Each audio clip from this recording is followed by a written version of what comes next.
el trabajo que nos tocó fue sobre el filósofo Heráclito de Éfeso. Mi compañera y yo le vamos a hablar sobre él. Mi compañera se llama Gisela Flores y quien les habla, Isabela Castaño. Pocas son las cosas que sabemos de Heráclito de Éfeso. Nació en el año 544 a.C.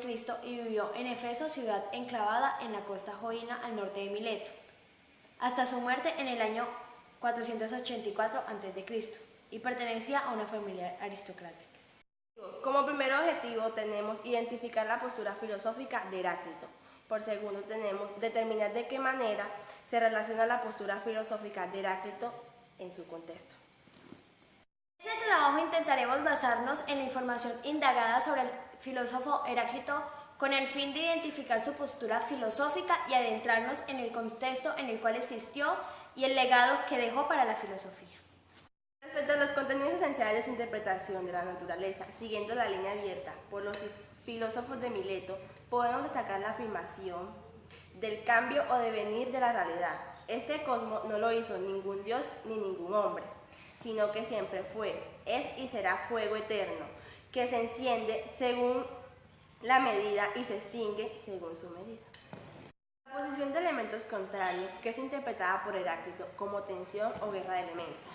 Conviene saber que la guerra es común a todas las cosas y que la justicia es discordia y que todas las cosas sobreviven por la discordia y la necesidad. Esa guerra está sometida a una ley universal, el logos, que podemos interpretar como razón y proporción. La oposición de elementos contrarios, que es interpretada por Heráclito como tensión o guerra de elementos. Conviene saber que la guerra es común a todas las cosas y que la justicia es discordia y que todas las cosas sobreviven por la discordia y la necesidad. Esa guerra está sometida a una ley universal, el logos, que podemos interpretar como razón y proporción. La identificación del cosmos como un fuego eterno probablemente no debe ser interpretada en el que el fuego sea una materia prima original, del mismo modo en que lo eran el agua para Tales y el aire para Anaxímenes. El fuego sería una forma arquetípica de la materia debido a la regularidad de su combustión, que personifica un modo claro de la guerra de la medida en el cambio que experimenta el cosmos, lo que garantiza tanto la unidad de los opuestos como posición, así como se estrecha relación con el logos. La idea de que el mundo nos ofrece una realidad sometida al cambio no es original de Heráclito. A todos los pensadores presocráticos les impresionó dicha observación. Es probablemente que Heráclito insistiera que la universalidad del cambio más que sus predecesores, pero por los fragmentos que conservamos de su obra, lo hacía aún más en la medida inherente al cambio, en la estabilidad subsistente. Probablemente Platón se dejará incluir por las exageraciones justificadas del siglo V y por las de los seguidores de Heráclito, como Cratilo, quien al parecer afirmaba que ni siquiera era posible una vez en el mismo río, pero sus consideraciones transmitieron a la posterioridad una imagen formada del pensamiento filosófico de Heráclito. Noticias recogidas por Diógenes Laercio sobre Heráclito.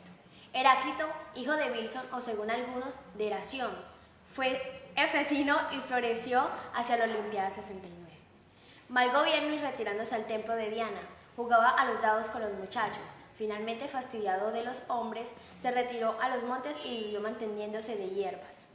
Pero, acometiéndole de resultas una hipocresía, regresó a la ciudad y preguntaba enigmáticamente a los médicos si podría de la lluvia hacerse frío. Heráclito dijo a los médicos que si alguno podía sacar humedad oprimiendo la tripa, y, respondiendo que no, se pasó al sol y dijo a los muchachos que lo cubriesen y emplastasen con estiércol, con lo cual se apresuró la vida y murió al día siguiente, y fue enterrado en el foro.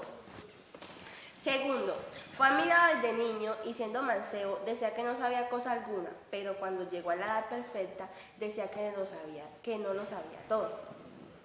De nadie fue discípulo, sino que él mismo se dio a las investigaciones y decía haberlo aprendido todo por sí mismo. Sin embargo, dice Soción que algunos lo hacen discípulo de Genofanes y que Aristón asegura en el libro de Heráclito que curó de su hipocresía y murió de otra enfermedad. Esto mismo dice Hipoboto, El libro que nos deja por su contenido se titula La naturaleza, bien que está dividido en 3 discursos a saber, del universo, de la política y de la teología. Lo depositó en el templo de Diana y según algunos lo escribió de industria oscuro para que solo lo entendiesen los eruditos y por vulgar no fuese desestimado. Sus dogmas en particular son como se sigue, que el fuego es elemento y que todas sus vicisitudes o mutaciones se hacen por raridad y densidad, que la mutación es un cambio hacia arriba y hacia abajo, y según ese se produce. De Heráclito se puede concluir que es un filósofo del agua actualmente. Se pueden notar influencias especialmente como en la postura materialista y dialéctica de la historia, en donde se toma como elemento creador de la naturaleza el fuego o el calor. También es el sentido de que el devenir significa cambios constantes, es decir, nadie se baña 2 veces en el mismo río porque el agua que está corriendo se renueva constantemente y no es nunca la misma que antes. Bueno, hasta aquí llega nuestro documental. Espero que les guste mucho y hasta luego.